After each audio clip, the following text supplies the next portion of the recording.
号一个路段，讲可能就是风台，甲这个电线拍架漏，停伫个半空中。有一个乡亲骑机车经过，差一点就去互电线夹着拿后，实在真恐怖。台电到场处理，发现这条电线是民众私底下落接的。律师来提醒，若是私接电线害人受伤，是会卡着过失伤害罪。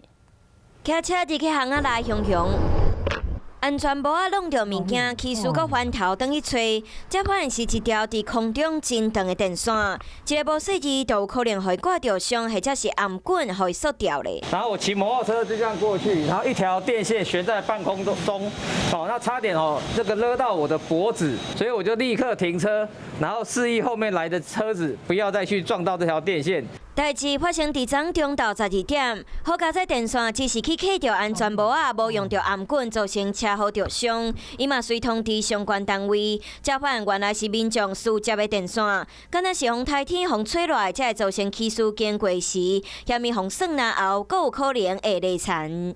这一条电线呢，并不是台电设置的一个输电的一个馈线，是属于民众私接的部分。那基于这一个安全，所以我们就把它给拆除。律师嘛提醒民众私接电线，若真正造成用路人受伤，有可能涉嫌过失伤害罪。提醒民众莫因为家己自身的方便，就造成其他人的不便。Hello， 大家好，我是乃瑜，要教给大家2个任务。第一个，华视新闻的脸书专页，你按赞了吗？还有华视新闻的 YouTube 频道，赶紧订阅起来，还要记得按赞，开启小铃铛哦。